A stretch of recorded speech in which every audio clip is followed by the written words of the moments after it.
Welcome, everybody. Thank you for joining us. Yeah, if you want to turn your cameras on, we would love it. Nobody's judging you. We just want to see your faces. It's easier to talk to faces than the black boxes, but we are really happy to have you all here. We have some great panelists that are going to talk to you about sports psychology today. So just to give you a rundown, we're going to do some introductions of the panelists. We have some panel questions that we'll ask of all of them. And then we will break up into breakout rooms, and you are welcome to go to whichever room you want. And you can also move around from room to room to ask questions. Okay. Then a couple minutes before 7, I'll bring everybody back, and then we'll do a wrap up, and then we will be ready to go. Okay. All right. So let's go ahead and get started with our introductions. So I'm going to ask the panelists to talk a little bit about, well, to say who they are, what their undergrad major was, what their grad degree was, and what their current position and what the main focus of that position is. And we'll start out with Dr. Judy Van Raalte. So, hi, everyone. Nice to see you today. I am Judy Van Raalte. My undergraduate major was psychology, and then I did my master's and doctoral degrees at Arizona State, also in psychology. And in my current position, I have a business, an LLC, Virtual Brands, where I do applied sports psychology work, working with teams and athletes. And I also have a new 501c3 nonprofit where I'm organizing sports psychology programming related to sport and sports psychology topics, including a symposium that's coming up in April. And so I can share the information about that in the chat because it's up in Sedona. So if you wanted to come see what's going on or even check that out in sports psychology in our area, that's an option for you. Nice. Thank you. Katie? Hi, I'm Katie Shaffer. My undergraduate degree was in psychology, and my master's degree was also in psychology. My concentration was athletic counseling. My current role is I'm a cognitive performance specialist for a company called Circo, who is contracted by the U.S. Army. So in short, I work for the Army. The specific brigade that I work for is a basic training unit. So my role is working with trainees as they go through basic training and they go through their advanced individual training to become combat soldiers. I work with them on different mental skills, and I work on a holistic team called H2F, Health and Holistic Fitness. So I also work with physical therapists, athletic trainers, strength and conditioning coaches, and we kind of come up with plans together that help trainees get through training better. And we also work with the drill sergeants as well. Nice. Thank you. And Marc? So I'm Dr. Marc Strickland. I have a undergraduate degree in psychology. I have a master's degree in exercise science with a specialization in sports psychology from UNC Greensboro. And then I have a doctorate in clinical psychology, specializing again in sports psych from Argosy University. And in my current role, I am one of 3 sports psych professionals here at ASU, embedded in athletics, providing mental health and mental skills or mental performance services to all of our NCAA Division I student athletes. Nice. And Siana? Hi, everybody. I'm Siana Sylvester. I'm located in New York.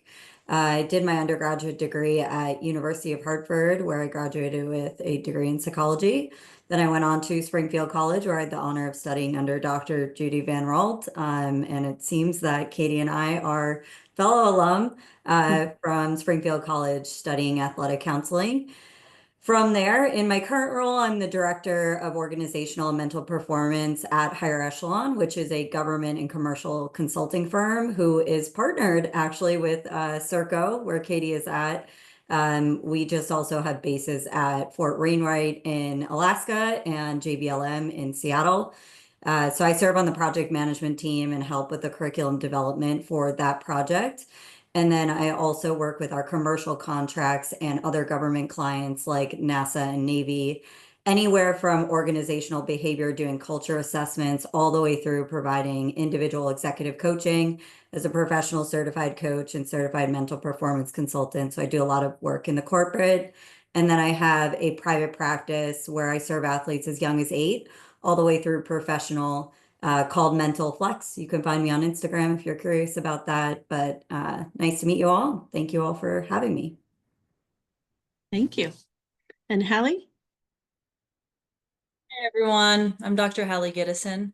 My undergraduate degree was a double major in psychology and exercise science. I then went on and got my master's in sports psychology and then my doctorate in clinical psychology from Midwestern up in Glendale. And I currently work side along Marc at ASU, working with our student athletes. Nice. Thank you very much. All right, so let's get started with our panel questions. Can you discuss sort of what your journey was like from your undergraduate degree to your current position? How you got there, sort of a few of the bumps in the road, that kind of thing, that you experienced and then ended up where you are now? So I started as an undergrad psychology major, and in the major, I would say I was one of the few students who was on a sports team.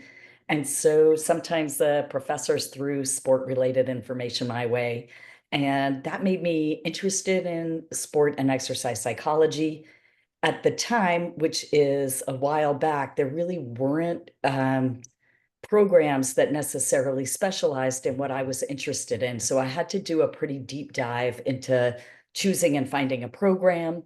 And then let's see, and then I went to a master's program and doctoral program. And I would say a bump along the way was when I went there, I got a student tour from a female graduate student, and she's, I asked her, like, how is it to go to school here at ASU? And she said, oh, the faculty and students have a close relationship. And sorry, ASU faculty here, but apparently, so I was like, oh, that's great. That's what I'm looking for. But apparently that female student was in a romantic relationship with a faculty member, and that wasn't really what I was looking for. But I had a great experience because the fundamental issue that the faculty and students got along was right.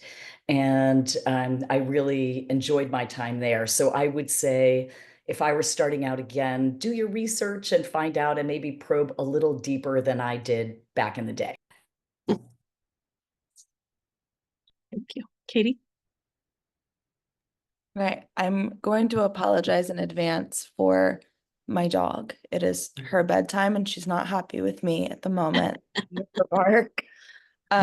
But my undergraduate degree, I started in psychology, and I always loved sports so much. So thought it was a really natural pairing to go for a sports psychology degree. And along the way, I found the athletic counseling program at Springfield and absolutely loved my time so much. I got a lot of hands-on work with athletes while I was there, and just kind of solidified for me that I love working with people. I love working with athletes, and I love the performance side of psychology.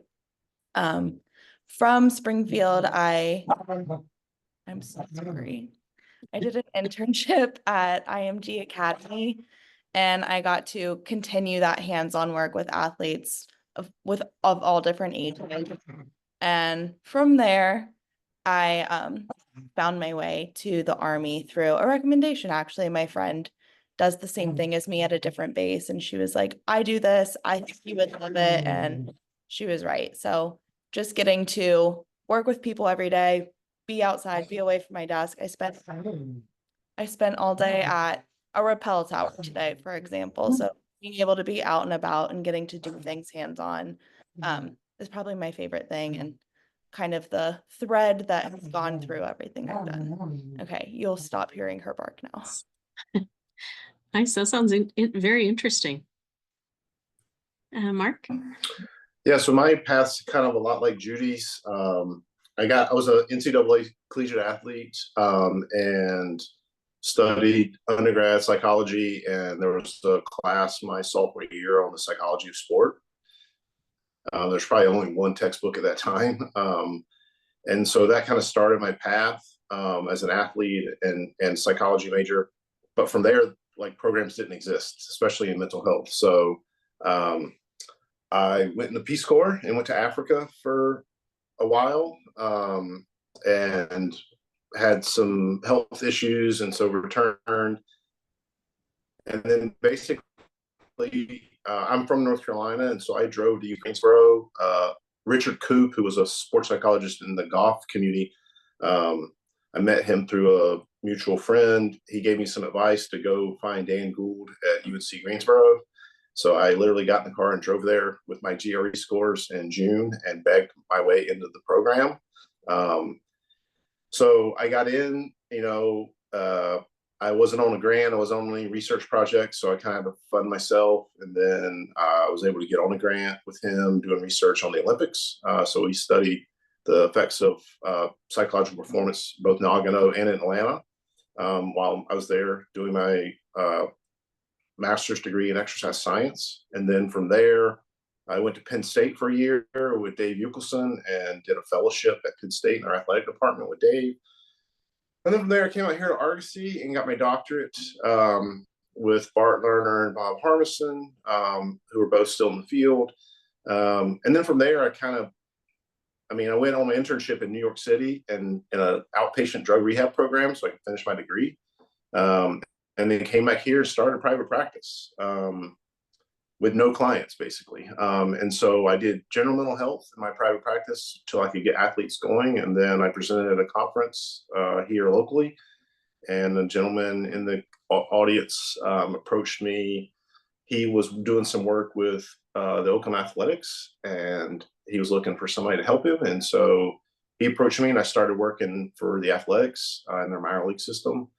And that turned into 16 years in professional baseball. So I spent 16 years in Major League Baseball with 2 different teams. I also spent 7 years in the NFL, really more Olympic and professional athletes part-time. And then the opportunity at ASU kind of came about at a time where I was looking for a transition in my career to get off the road from traveling with a team all the time and be home a little bit more. And so it was just the right time for me and right opportunity. So I'm still doing the same job as I did with those professional teams. I just get to go home every night. So that's kind of the short run path of my educational and current professional career. So. Nice. You've been around a lot of professional teams. That's cool. Siana? Yeah, so began my journey, I was a competitive high school cheerleader and I hyperextended my elbow. Medically was cleared to return back to sport, but mentally just couldn't get there. Career-ending injury for me. I studied psychology at University of Hartford, started as a PT major and realized after one psych class that recovery from injury is just as much mental as it is physical, and had that big aha moment of, whoa, what if this was available to me 4 years ago? I cheered at the collegiate level. I got the opportunity to go to the NCAA tournament with our women's basketball team. And from there, I decided to commit to Springfield College. The appeal about that program was that Judy is an expert in self-talk. If you've read anything about self-talk, you've probably seen her name.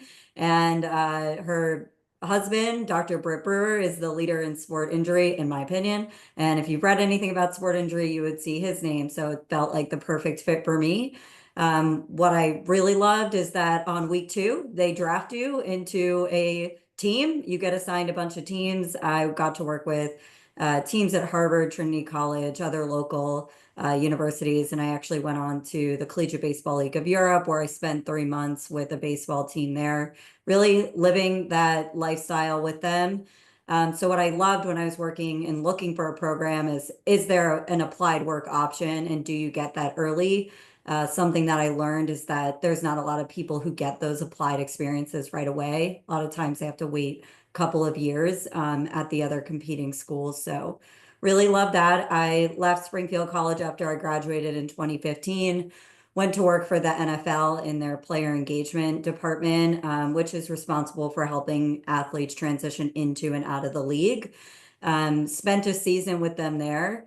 Took a dip into education because you need health insurance at 26, in case you're wondering. So I led an international department for a couple of years. I had 300 students that I oversaw, about 15 direct reports, really helping students come and transition into American life and then go off to university. I got this email one day from Higher Echelon, which is the government consulting firm I've been with for the past 6.5 years. Do you want to go and do cognitive enhancement training across 8 different airports, helping TSA officers better scan, identify, and decide on threats? And I was like, yep, there's no sports psychology opportunities in New York. That sounds like the job for me. So I took that role. I worked for 2 years at JFK, helping TSA officers build their mental strength, build their attention, energy, thoughts, and attention, and get better at that. And from there, I really just missed working with athletes over the last couple of years and never thought I would be a business person, but here we are, adopting that mindset. And so I started my own private practice. It's been going really well for the past 3 years. I work with, like I said, athletes as young as 8, all the way through professional, mostly in the baseball and softball world as well. But I've got athletes all over: hockey, NHL, professional Irish step dancing, you kind of name it. So, and the one bump in the road is that I don't think a lot of people tell you, you kind of need to be willing to create your own path. When it comes to sports psychology, you're not going to go onto a website and see a mental performance coach unless you go to IMG or the MRT program or the H2F program. It's really rare to kind of find some of those jobs. So you got to be willing to kind of create your own path, and I don't think that's really talked about enough. And so don't be afraid if you don't see a job out there. You learn a lot of skills, and if you're willing to do it, you'll find a way. Nice. Yes. Good advice. Thank you. Halle? Yeah, so similar to a lot of the other folks on this panel, I was also a NCAA athlete, and through my own experiences, realized I could have used some help, and that sports psychology was such a thing. So decided I wanted to go on and pursue a master's in that, and realized I kind of found my way along in each step. Like once I was there, I figured out what I wanted to do next. Through my master's in sports psychology, great experience working with collegiate athletes and teams. And I realized, but I think I want more options. I think I want to be able to maybe have opportunities that a psychologist would have. I maybe would want to be able to do things more in the clinical realm. Maybe it won't always be in the sport realm. So I decided to go on and get my doctorate just in the clinical psych space. Needed to get out of the cold weather in Minnesota, wanted to come down to Arizona, knew there were lots of opportunities here, and really got to kind of stray away from sports psychology for a little bit and gain more of that clinical background. Through those experiences, through the clinical rotations at Midwestern, I got placed at ASU, and just really fell in love with it. I knew I probably wanted to end up in a college space, and there was a lot of opportunity to work within the athletics department there. It was kind of some untapped potential to really build a program. So that's what me and Marc have been doing, along with our other colleague Reagan Moore. And it's been really enjoyable to work with athletes, to learn more about the consultation piece and kind of use the clinical skills that I gained in my doctorate, applying that to the actual work. So my path, I went from one to the other, just graduated in 2023. So I'm still in this early career stage of my life and interested to see where it goes from here. Nice. Thank you. You guys have such diverse backgrounds. It's kind of cool to to hear about them. Because yeah, echoing kind of what Siana was talking about, making your own path. Each of you did that in a little bit of a different way, which is cool. So can you guys talk a little bit about what are some of the rewarding aspects of sports psychology? Like, what are some of the reasons that keep you coming back to working in that field? Judy? Yeah, I think if you find something that's interesting for you, it's inherently rewarding to keep working in the field. And I actually have kind of, I guess what I'd say is an interesting take on it. It's such a broad and diverse field, as you've heard from this group of panelists, that I feel like I've been able to change careers while still working in the same career. And I've done that in areas of interest and grant writing and some multimedia work and more than 30 years as a professor. And yet here I am doing something new. Yeah, I love that about the field. But I also think some of the other issues of a set career path are not always there. So if you want for sure health insurance and a clear salary, then accounting might be a better fit for you. So I like that you can explore and try new things, but I also know that that's not for everybody. True. Marc?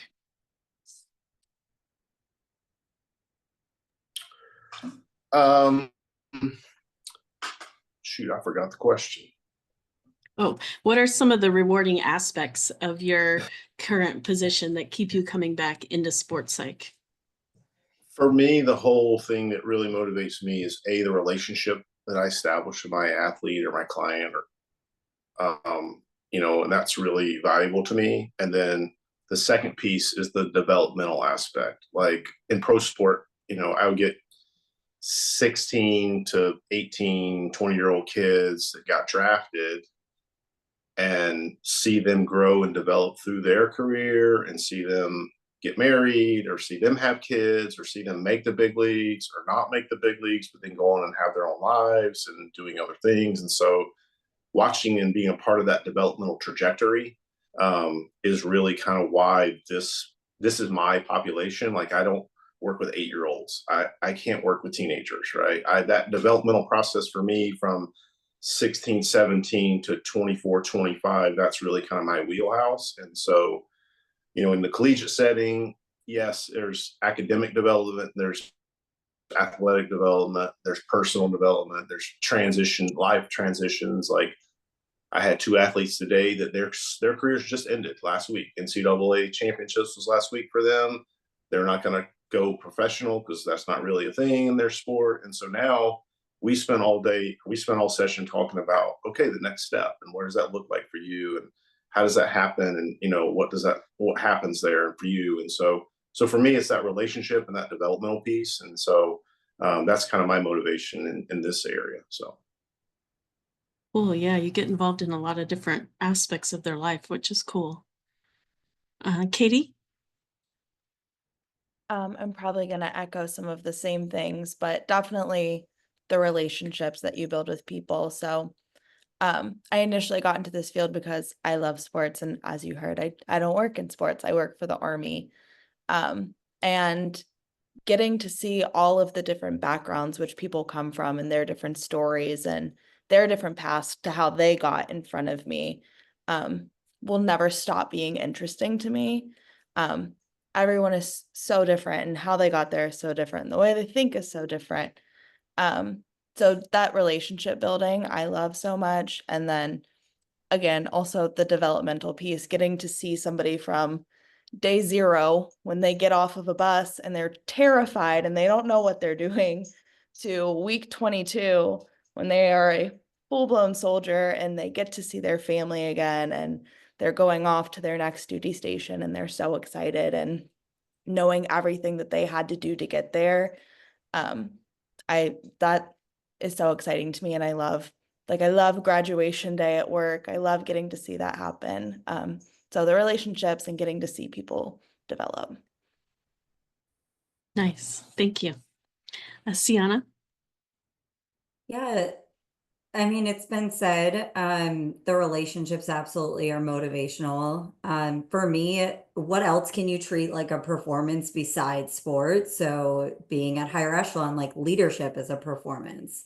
And we know we all have been under really bad leaders before. And how much does that suck? So how amazing is it when you can understand what motivates their teams and make that connection to that stronger purpose the same way that if you've got a compelling purpose on a team and you've got two players who really don't like each other, suddenly they can still play really well together and do awesome things. So that's very motivating to see what else can you treat like a performance, sales, leadership, lab diagnostics, like what does that look like in their world and how can you apply some of the performance and sports psychology tools and theories to those other populations.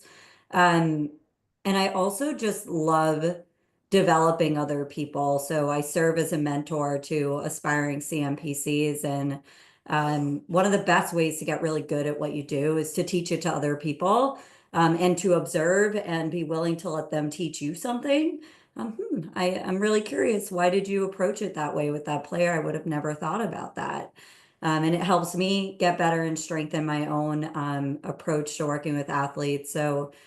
So many different avenues for me, whether it's the client, whether it's an aspiring student, whether it's treating leadership like a performance, and just reminding myself to live that high performance lifestyle by working in it is just really important to me in my own mission and purpose, which is to be alive long enough to see my own kids have kids. And so just practicing that lifestyle of high performance and being in it to help people achieve that is really motivating for me. Nice. Yes, thank you. Halle? It has been super fun to be in this embedded position within the athletic department because I feel like I get to see these students in so many different ways and interact with them on different levels. Similar to what everyone else has shared, the relationships I get to build with clients is so fulfilling and wonderful. And also within the mental performance realm, I get to go watch them play. And it is so exciting to feel like a fan of that student and to know what they're working on and to know the struggles they faced and to get to watch them succeed or pass them by in the hallway and they're like, are you coming to the game later? Or, hey, I did this thing we talked about. I feel like I get to be in their world a bit more. And that, can lead to all sorts of potential crossings as well. There's a lot of things you have to keep in mind and know what is best and what's needed and what's appropriate. But it's really enjoyable to interact with them in a lot of different ways. And see them when they're at their lowest and also when they're at their highest. So that's definitely something I've enjoyed. Nice. Thank you. Yeah, kind of a variety of things that everybody comes to this field for. So that's nice. Okay, so last question for the panel and then we'll break out. But it's a two-part question. So can you talk a little bit about what the ongoing continuing education is like in sports psychology, as well as what are some of the job prospects? What are some of the things that our students here in undergrad could do to get involved in sports psych at their level? Judy? And I feel like I'm going to pick one of the questions because it's hard if you're the last person to answer that. Some of the good stuff's been grabbed. So I'm going to talk a little bit about the job prospects because I feel pretty strongly about this one, and that is that your undergraduate psychology major is of great value in sports psychology, but also widely in the world. And in the field of sport and exercise psychology, as you heard from people, they had training in exercise science or physical education fields, as it might have been called back in the day, as well as in psychology. But I see a very rapidly growing job market for people who have training and especially who are licensed in psychology at either the master's or doctoral level. So at some conference, I gave a talk about this really a long time ago. I want to say something like more than 20 years ago.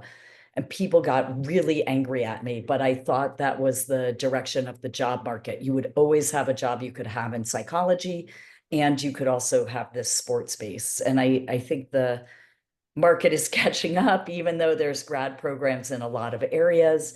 That psychology background will not, it is a strength, will not do you wrong. Nice, thank you. Katie? I agree with Judy. I think things are really opening up and getting more diverse. As far as continuing education, there's so many different kinds of programs that you can go into. I specifically chose athletic counseling because I really loved that people-focused counseling aspect of performance psychology. There's so many programs that are more focused on research or are more focused on specifically the performance aspect. And I feel like I'm hearing like more and more new programs every day. So I think that's really expanding, which is awesome. As far as jobs are concerned, I agree. I think it's expanding. I think a point was brought up earlier that you're not necessarily going to go on LinkedIn or Indeed and see like mental performance coach. You might, right? There are some places that are going to put that. But get creative. The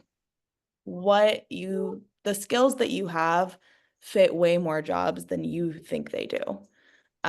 So make sure you're reading job descriptions, make sure you're really looking into it and being like, okay, can I do that? Does my background fit that? Because unfortunately, it's not as easy as mental performance coach. Okay, here's 700 jobs I can apply for. Like I said, you're gonna get a few for sure. I was lucky. Mine is cognitive performance specialist, so not even exactly mental performance coach, but there are a lot of jobs in the military. So I would say don't shy away from going that route as well. I'm so sorry. I know everybody is really attracted to sports from the jump. I was too, but I think there's a lot of jobs in the military, especially. Great, thank you. Marc? So as far as continuing education, I mean, some of that depends on your degree and your state you live in. But as a licensed psychologist here in Arizona, I'm required to get 40 hours of continuing education every 2 years. So that could be conferences, that could be workshops, it could be teaching, it could be going to the board meeting. There'd be a lot of things. As a certified mental performance consultant, I just try to look it up. I don't know exactly. It's like 20 credit. You have to go to the conference once every 5 years, the ASPS conference, and there's a few other like layers to it. But again, that's a certification, not a licensure. And then I also have SIPAC, which gives me portability to go from state to state, and that has its own level of continuing education I think every 2 or 3 years. So that's from a licensure standpoint. If you're a licensed if you're a LPC or you're a licensed family therapist or social worker, those things may be different. And in your state, I'm also licensed in California. In California, I have to get a different number of continuing education units than Arizona. So where you live determines a lot of that, and your license determines a lot of that. As far as jobs, I think there's a ton of jobs, because when I graduated, there were 0 jobs, right? Like, it didn't exist. Like, licensed psychologist working in sport, that didn't exist. I knew one, right? I couldn't get into the program at Springfield College. Judy booted me, so I couldn't get into North Texas, right? Trent booted me. So I had to work through it, right? Those are the only 2 programs that existed from a mental health standpoint, right? So you just have to realize, like, I see jobs posted all the time. In pro sport, when I started 20 years ago, there were 3 of us, Now every team has 2 or 3 or 4. Now, are you going to walk out as an undergrad and get that job? No, because you don't have a license, right? I get students texting me, calling me, emailing me all the time, like, oh, can I come and shadow you? No, because of confidentiality, And so as an undergrad, you're laying your foundation. That information is valuable, right? But it's not going to get you employed, right? you're going to have to at some point decide, do I want to commit grad school, whether that's a master's degree or a doctorate or both? Because you're going to have some sort of license to operate, right? Whether that license allows you to be operate under supervision, right, or that operate independently. And you got to think about like what your goals are professionally and personally, in which, you know, because there's a cost to that, there's a time commitment to that, et cetera, right? So I think you just have to think about like where it is you want to be and then where you want to work. You know, like I'm originally from North Carolina. I came out here to get my doctorate. I had no intention of staying. Well, 25 years later, I'm still here, right? So if you're like, oh, I want to go back and live in Paducah, Kentucky, well, there's not a whole lot of sports teams in Paducah, Kentucky, right? So if you want to work with high school kids, that may be a good fit. But, you know, if you want to do other things, like you may have to live places that you don't want to live, you know, or places that you didn't think you were going to live, right? So I think you have to think about, I always tell students to think about the end. Where do you want your career, you know, your retirement banquet, like what do you want it to look like? It probably won't look like that, but that should start to shape your decisions of like where you're going to take your undergraduate degree and move it forward. Great. Yes. Thank you. Siana? Well, Mark just described why I don't have a clinical license. So I completely agree with Mark. I think there's a ton of jobs out there for a clinical, somebody who's got a clinical license. And in my opinion, I see a lot of college athletics really leaning on wanting that clinical background for liability purposes. This is a hot debate in the field, if you need to be licensed or not. And depending on who you talk to, you're going to get a very different flavor of that answer. I think it's important to share that mental performance coach is not a protected term. You could graduate your undergrad degree and say that you are that. But psychologist is a protected term. So if you're not licensed, you can't use that title. It would be unethical to do that. So, and illegal in a lot of places. So that's really important to know that distinction going into the field. That being said, what I loved that Katie shared here is that athletic counseling approach allows you to build skills that you might not get in some sports psychology programs. So sports psychology tools like visualization and goal setting and routines and breath work, all that stuff is super shiny and awesome. But guess what? You could be the best breathwork coach ever. And if you cannot get your player to buy in to why that's going to be useful, it doesn't matter. And so that's what I love about the athletic counseling approach is you learn tools like motivational interviewing, acknowledging, validating, and that's what turns people to behavior change. So there's other ways to apply the techniques and skills that you know in the field. All behavior change is change. And there's a whole field called change management. I'm a certified change management consultant, which means I can go into organizations, see what are their pain points. How do we actually get people to change? Culture change is really slow. So that's a way that you can apply the performance psychology work. And change management consultant is a big thing. So if you know anything about IO Psych, you will find lots of jobs on LinkedIn or Indeed that are called change management consultants. Another job that you'll find on that's aligned with the skills that we have is through the International Coaching Federation. That's the gold standard for executive coaching. To be an executive coach, that is also not a protected term.